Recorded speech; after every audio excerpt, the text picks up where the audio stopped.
ബംഗാളിൽ അധികാരമേറ്റയുടൻ ബി.ജെ.പി. മുഖ്യമന്ത്രി സുവേന്ദു അധികാരി എസ്.ഐ.ആറിന്റെയും തെരഞ്ഞെടുപ്പിന്റെയും ചുമതലയുണ്ടായിരുന്ന ഉദ്യോഗസ്ഥരെ ചീഫ് സെക്രട്ടറിയായും തന്റെ ഉപദേശകനായും നിയമിച്ചത് വിവാദമായിരുന്നു.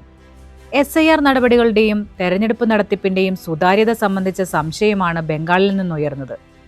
ഇപ്പോഴിതാ കേരളത്തിൽ മുഖ്യ തെരഞ്ഞെടുപ്പ് ഉദ്യോഗസ്ഥനായിരുന്ന രത്തൻ ഖേൽക്കറെ മുഖ്യമന്ത്രി തന്റെ സെക്രട്ടറിയായി നിയമിച്ചു എന്ന വാർത്ത അതിശയപ്പെടുത്തുന്ന ഒന്നാണ്. കേരളത്തിലെ തെരഞ്ഞെടുപ്പ് പ്രവർത്തനങ്ങൾക്ക് നേതൃത്വം കൊടുത്ത ഉദ്യോഗസ്ഥനെ തന്റെ ഉദ്യോഗസ്ഥ സംവിധാനത്തിന്റെ ഭാഗമാക്കുന്നതിലൂടെ വി.ഡി. സതീശൻ നൽകുന്ന സന്ദേശം എന്താണ്? കേരളത്തിൽ എസ്.ഐ.ആർ നടപടികളിൽ തെരഞ്ഞെടുപ്പ് കമ്മീഷനെതിരായ വലിയ വിമർശനങ്ങൾ ഉയർന്നിരുന്നു.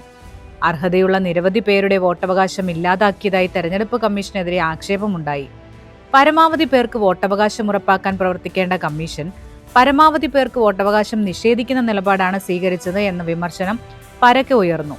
മുഖ്യ തെരഞ്ഞെടുപ്പ് ഓഫീസറുടെ ഓഫീസിലേക്ക് LDF പ്രതിഷേധ മാർച്ച് സംഘടിപ്പിച്ചിരുന്നു. തെരഞ്ഞെടുപ്പ് ഡ്യൂട്ടിക്ക് നിയോഗിക്കപ്പെട്ട 20,000-ഓളം സർക്കാർ ഉദ്യോഗസ്ഥരുടെ വോട്ടവകാശം നിഷേധിച്ച തെരഞ്ഞെടുപ്പ് കമ്മീഷൻ നടപടികൾക്കെതിരെ സർക്കാർ ജീവനക്കാരും പ്രതിഷേധമുയർത്തിയിരുന്നു. ഈ പ്രവർത്തനങ്ങൾക്ക് മുഖ്യമായ നേതൃത്വം നൽകിയ ഉദ്യോഗസ്ഥനാണ് രത്തൻ ഖേൽക്കർ. ഇദ്ദേഹത്തെക്കുറിച്ചും അദ്ദേഹത്തിന്റെ തെരഞ്ഞെടുപ്പ് കാലത്തെ പ്രവർത്തനങ്ങളെക്കുറിച്ചും വി.ഡി. സതീശനും കോൺഗ്രസിനും പരാതികളില്ലേ?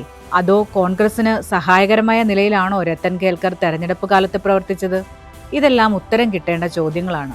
അതിനുമപ്പുറത്ത് കേന്ദ്രത്തിൽ നിന്ന് ആരുടെയെങ്കിലും ശുപാർശ പ്രകാരമാണോ ഈ നിയമനം എന്നതും പ്രസക്തമായ ചോദ്യമാണ്.